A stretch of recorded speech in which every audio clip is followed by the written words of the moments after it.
Hey guys, sorry the egg was weird. I am driving home from Boise, Idaho. I am about, I'm about 5 hours from home, but I am almost to Pendleton, which is about 4 hours from my house, 3.5 to 4 hours from my house. But actually, we're picking up speed now. I'm currently going 25 miles per hour on a 70 mile per hour freeway because of construction. Excuse the mess behind me. I have those bags there are full of bottles that I'm taking home to. In Oregon, we have a bottle deposit. So when you buy, every can or every bottle you buy is 10 cents extra when you buy it, and then you can return it and get your money back. It's just an incentive to recycle. I think California and like Hawaii and stuff do it too. It might be like Maine, I think, also. Anyways, Josh keeps a lot of the bottles for me that he has over there in Idaho. And so every time I go visit, I bring bottles home and it helps pay for gas money. Anyways, yeah, so I am picking up a little bit of speed, but I've been stuck in traffic for a good 20 minutes and I gotta use the bathroom so bad. It like never fails. It's like I'm perfectly fine. We passed the rest area, I'm good. As soon as we get past the rest area, I hit traffic, and then it's like my bladder decides that it wants to be emptied. Finally picking up speed. I should have been almost to Pendleton by now. I don't know if you can see Ranger in the back there roaming around. But I've been listening to an audiobook and I am just obsessed with this book. I started it on my way to Idaho and I'm finishing it. Ranger, are you okay back there, buddy? Just chill out. Finishing it on my way home. And I only have like an hour and a half left to go, and I'm loving it. It's so good, and it's making me laugh, it's making me cry. It's just a beautiful book.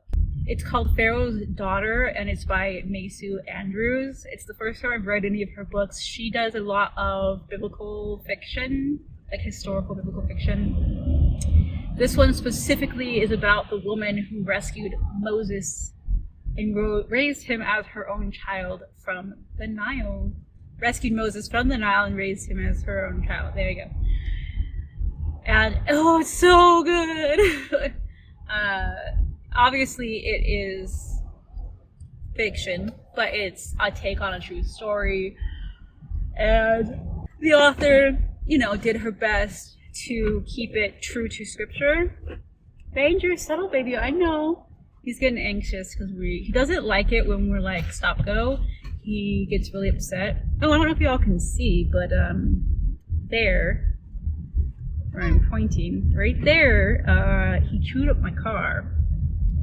Pretty upset about it, considering these are nice leather seats, and it just dropped the value of my car by a lot. Yay! He got upset that he was left in the car and somehow moved the bar on that divider. I don't know how he did it, but he did, and he chewed up my seat. Yay! Thank you, puppy. So that was not very fun. Yeah. Before that, the most expensive thing that he ruined was a $30 pair of flip-flops. I would take the $30 pair of flip-flops over probably a couple $1,000 seat any day. But it is what it is. I still love him. It's life with the puppy.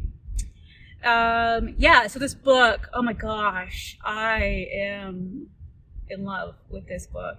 I would say, unless something ridiculously crazy happens at the last hour of this book, which I really don't think it's going to, it's going to be a 5-star, 100% for sure, and it definitely has potential to be one of the favorite books I've read so far this year. I know another one of my favorites so far in contender is The Burning Girls by CJ Tudor. I think this one might bump it out of the favorites spots. Don't know yet though. I have to wait to the end to see. But I'm really, really enjoying it, and at the same time I'm excited for it to this trucker behind me here, not behind me but kind of to my side, is being a total jerk and trying to cut everybody off. And the truck in front of me pulled over halfway into his lane so he can't, and the truck behind me is on my butt so he can't pull in front of him either. Because he's trying to be a jerk and cut everybody off, and these guys are like, no, you're gonna wait your turn like everybody else. Haha. That's what you get for being a jerk. I hate when people do that. It pisses me off so much. Like, everyone's merging over and they just zoom by you and try to zoom in front of you because, you know, they're more important than everybody else apparently. But yeah, he got stuck. Anyways, yeah, this book, so good. Oh my gosh, it's making me laugh, it's making me cry. There's been some really touching moments, some really like heart-wrenching moments, just some like, oh, and it's really cool because obviously it's fiction, but the author, I think I said this, the author is doing her best to stay true to both the biblical story as well as what's the word I'm looking for? Like true to history, you know, like the time periods, ancient Egypt, and as far as the language is used, the talking about the dress that they wear, the type of food they eat. Obviously, she's trying to stay as historically accurate. There we go. That's what I'm looking for. To this time period as possible, and to the biblical story as possible, and then obviously, you know, creating her own. And it's so good so far. I just like it really makes me wish or like hope that like his mother really was a good person, and because I love the character of his mom, or the Pharaoh's daughter, basically the princess. I love her character and the character growth that she's experiencing, kind of the other characters around her, and just it's, you know, whether or not this is actually true, obviously we don't know because there really is no information as far as the Bible is concerned about that. I don't know if there's any, like back then, I don't know if there's really much information as far as from Egypt's side of like historical accuracy, as far as the personalities and like how they lived or whatever, but it's so good. And like I said, it's like I almost want it to be true because I'm like, I am so in love with these characters, and I just it's making me feel things, good and bad things. Like I said, like it's been tugging at my heartstrings so much, and there was just something that happened that I'm like, oh, like I was trying so hard not to cry because I'm like, I'm driving, I can't be crying while I'm driving. But oh man. And what else? The writing is beautiful. I really like the pacing, the flow. It's definitely, I've been really sucked into it, and I wouldn't necessarily say it's like super atmospheric, but it's definitely the type of writing that sucks me in, and like I forget that I'm not there with these characters, you know. It's very well written, and the characters are written in such a way that they feel real. Like they very much feel like real people. Like this could have been reality back in the day of how things went. I mean, obviously, again, she's taking off of actual history and kind of playing off of that. But when you look at the personalities and kind of the way they speak and things, it really does feel real and like you're really sucked into the story. And I love it. And I think this is a trilogy. And so I am so excited to continue this story because like where we're at right now, I mean, we only have an hour left, but I'm like, there is no way that we're going to get to, that the story can end, like be resolved. And obviously I know what happens because I know the Bible and the story of Moses. And yeah, right now he's still considered a prince of Egypt, so I'm just excited to see where it goes. I'm excited to see where the story leads. I don't know if she's going to continue it.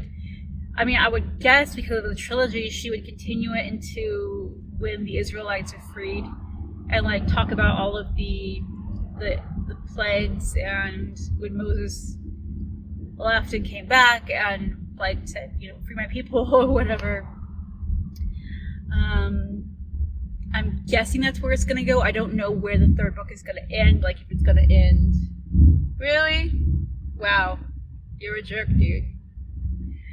Motorcycle just deciding, yeah, we're just gonna, ride on the frickin' aisle and cut everybody off. Why are people so stupid? Like, all that's gonna do is cause an accident. All it's gonna do.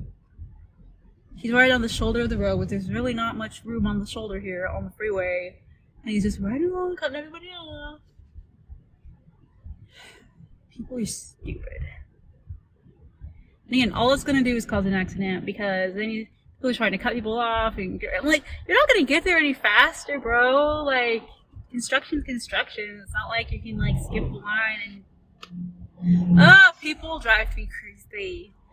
Anyways, as I was saying, I don't know where she's going to take the story. I don't know if it's going to end when the Israelites are freed. I don't know if it's going to go when they're in the desert, like until Moses dies. I have no idea where it's going, but I'm so excited, and I can't wait, and I really hope that she continues the story of these characters throughout. Like, there are some characters that like obviously will be out throughout the three stories, because like obviously like Moses and Miriam and Aaron, because those are Moses' siblings, and like they are in the Bible like further on in the story. But as far as the mother and some of the other characters, I don't know. Just gonna have to wait and see. And I'm like, I want to finish this like so badly so I can get to the end so I can read the next book, because it's so good. But okay, I'm talking for too long. I really gotta pee.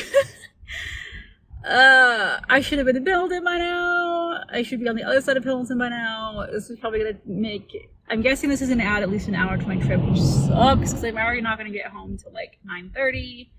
Now I'm probably not gonna get home until 10:30. At least, thankfully, it's not been getting dark till around 9, so I don't have to drive too much in the dark. But ugh. Alright, I'm gonna go and hopefully get my audiobook back on, because I'm in the mountains and there's no reception. I'm like, ugh. I was getting to a good part and I just cut out. I'm like, dang it. So hopefully I can get some reception and finish listening to my book. I will update you all later. Maybe when I'm home, maybe when I'm not. I don't know. See ya. So I finally finished my book. Oh, so good. It's now 7:00 p.m. I made it to Pendleton about, I don't know, maybe 15-20 minutes after I talked to you guys. Oh my gosh, my eyes. I've been having such bad allergies lately. My eyes have been itching and burning so bad. Anyways, I just finished my book. So good. Definitely 5-star. Very much, definitely contender for favorite of the year so far. Yeah, let's see if I can get my thoughts together. So there's some things that happened in here that I didn't realize were like, I'm like, I need to go back and read my Bible now, because there were certain, like, there's a certain marriage that happens and children that are born that apparently actually happened, and I did not know that. I thought it was just part of the story, but then it actually was biblical, and I was like, what? So, yeah, it was in Chronicles, and if any of you are Christian or Catholic or Bible readers, whatever, even if you're not religious and read the Bible, like Numbers, Chronicles, all that is just a lot of like rules and lineages, and quite honestly kind of boring unless you're really studying the lineage of people. And like, it's not pointless, because there's obviously a reason why their lineage is there, and it's very important to understand where these people came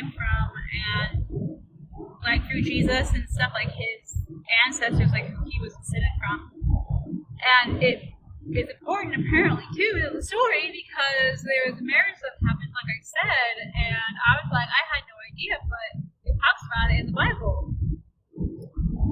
And I'm like, that's really freaking cool. I had no clue. So I'm like, dang it, I had to go read my Bible again. Actually, like, read Chronicles. And I don't think I've ever actually read Chronicles. I've kind of just skimmed through it because, again, it's like, it's just a lot of lineage. It's the Chronicles of Israel. And kind of boring, to be 100% honest.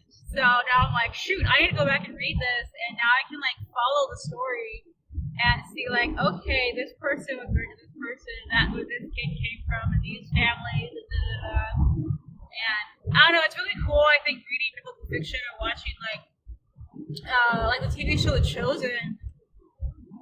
I don't want to call them characters because they're real people who really lived. These historical figures. What do you call them? I mean, you don't call them characters. Like, they're characters in this book, but they really live. Like, if you're writing, like, a fictional book about, like, Abraham Lincoln or something, like, he's a character in this book, but he was a real man. You call him a character? I don't know. Anyways, these people who are in this book, where my train of thought just completely left me.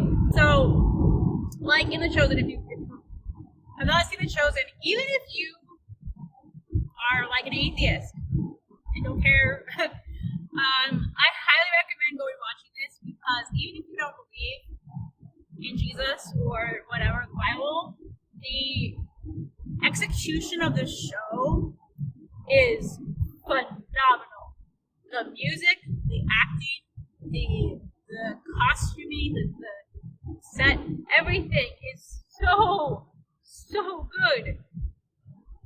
And then, you know, if like me, you are a believer, it just, oh my gosh, it's so good, go watch it.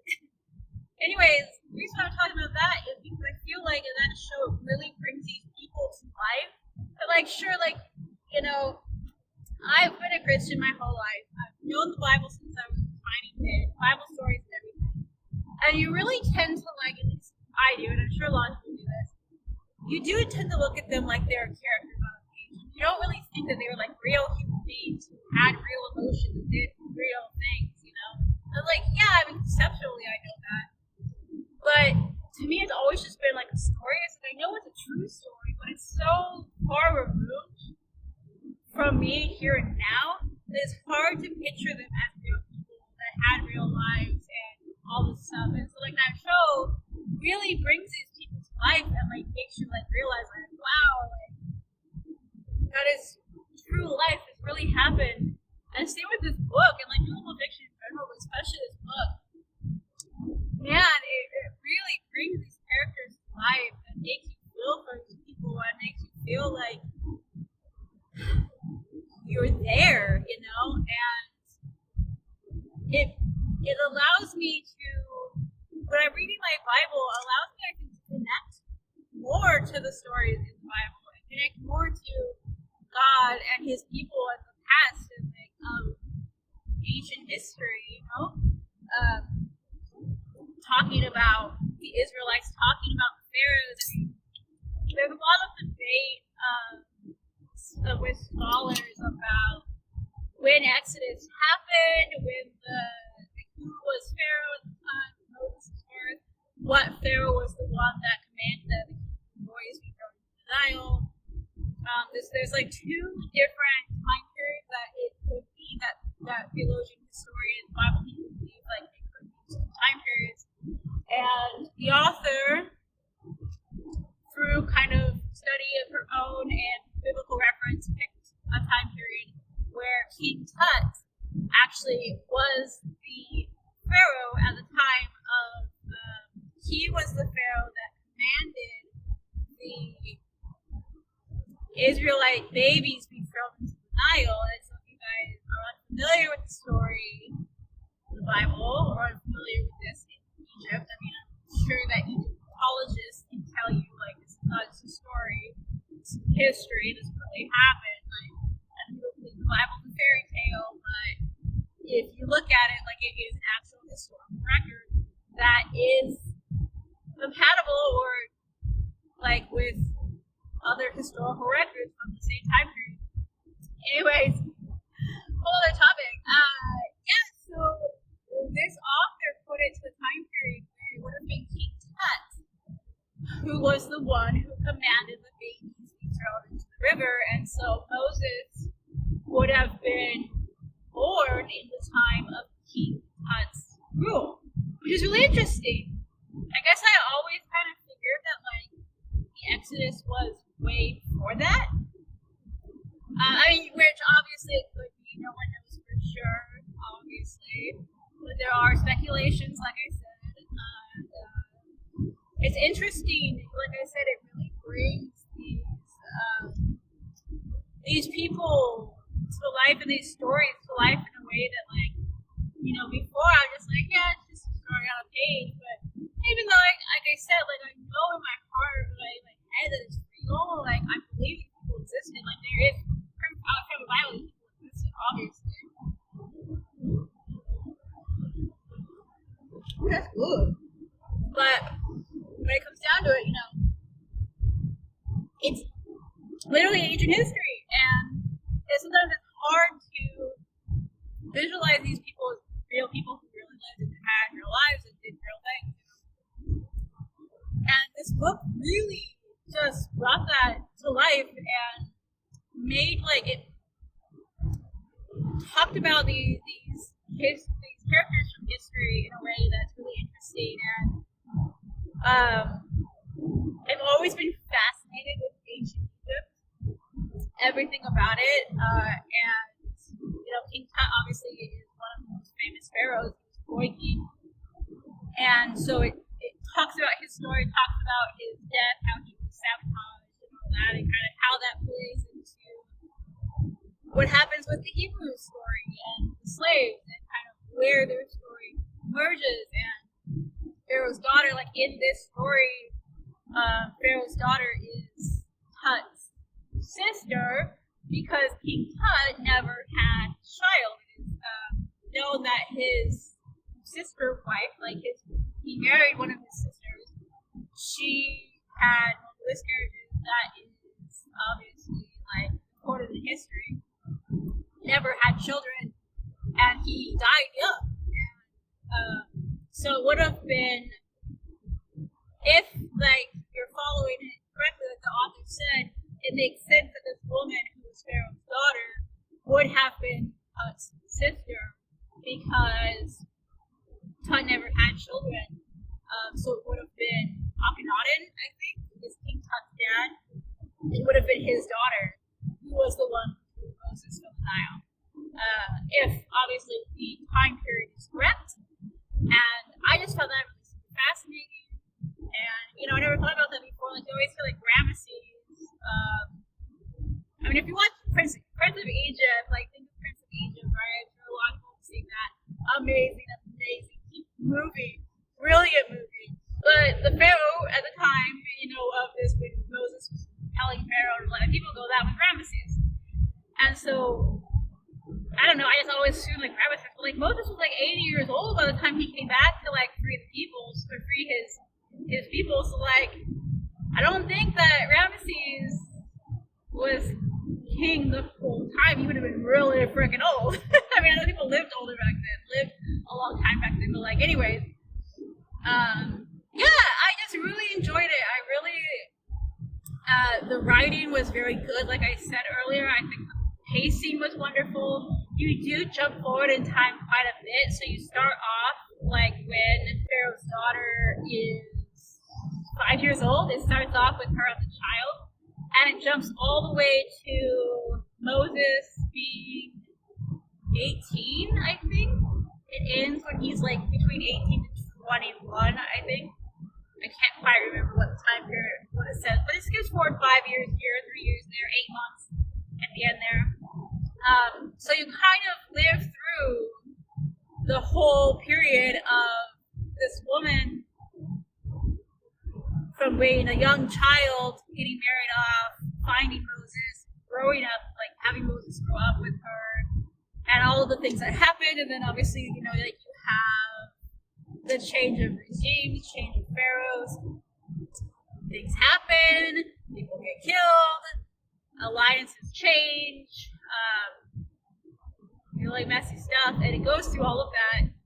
And it's really cool, like on both sides of like the Christian, like my faith part of me is like, this is so amazing to hear more and more in depth and learn more about my God and how faithful He is, and this beautiful story of redemption through this character, and you know, just how He worked through His people and things. And then on the other hand, like the historian side of me that loves history and loves ancient Egypt is like fascinated by all of the Egyptian, like they talk about the dress and, you know, the makeup and the wigs and who's pharaoh and who's betrayed who and who's married to who and all these name drops and stuff, you know. Super fascinating. So like I'm just fascinated in this book all around, from the biblical standpoint, from the historical standpoint, from the story standpoint. It's just a beautiful book. I highly recommend if you are interested in ancient Egypt, if you're interested in the story of Moses, if you are interested in biblical history, anything like that, pick up this book. Everything, like I said about it, is great. You can tell that the author really took her time and dove deep into the study of both the biblical history and the world history of the time period. Just wow, you know, the inscriptions and stuff, and talking about like the different areas and like the people they were fighting at the time, like who Egypt was at war with at the time. Just stuff like that, like, oh, it's so cool, it's so interesting, and I cried, and I laughed, and I was mad, and happy. Yeah, I highly recommend checking out this book if you are interested in any of the topics that I mentioned.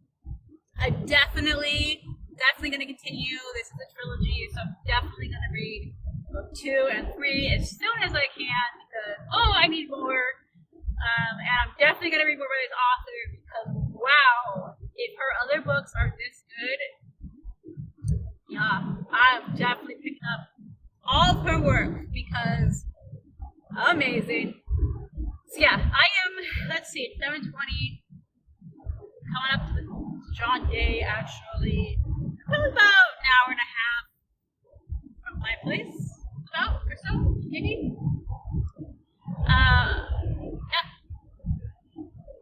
Probably actually closer to 2 hours, about 2 hours from home, give or take, you know, obviously. And yeah, so I'm gonna go, because I'm sure this video is already long, between the two parts of me talking. Thankfully, you know, the road was good and clear now, cross my fingers, knock on wood, hope it stays that way. Nice and clear roads. Like there's some traffic, but it's not terrible, especially because Memorial Day. I would think there'd be way more traffic than there is with people coming home for the weekend and stuff, you know. But there hasn't been, which is nice. So thank you, Lord, that there's been light traffic when I was expecting it to be pretty bad. Again, considering that it is Memorial Day today. So I'm heading home.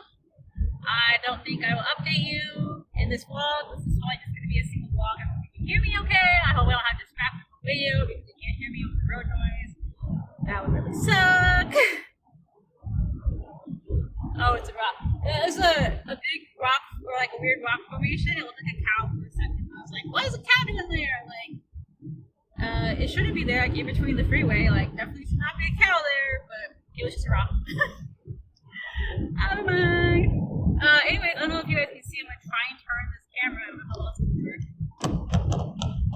If you can see out there.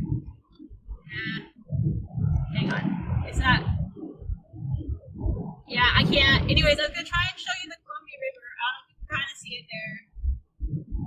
I'm going around the Columbia now. Very beautiful. I do love this drive. It is a very beautiful drive from Portland to Boise, going through the Columbia and mountains and the gorge and everything. It's very beautiful. But yep, I'm gonna go. Since I'm driving, I don't want to, I just realized that I stopped the film. I don't know where I stopped it. I don't know if it stopped when I was trying to show you the river or not. You can kind of see it there, Columbia River. I don't know what the last thing I said was because it stopped filming. I was just saying this drive is beautiful. You go from Portland, you go from the city, you go into the mountain or to the gorge. Nothing like the Columbia Gorge. Oh my gosh, it's so beautiful. Little falls, like, oh, so pretty. And then you come through that, and then you hit the Columbia. You follow the Columbia most of the way. It's kind of deserty, like high desert. And then you get the mountains, the Blue Mountains. Again, gorgeous, especially in like the winter time when it's snowing. It's so pretty. And then you come down to the valley into Boise. It's just a beautiful drive from start to finish. And yeah, I enjoy it. It's long though, but I got my audiobooks and my podcasts to keep me company. It's okay. I'm good. Alright guys, I will hopefully see you in my next video. Bye!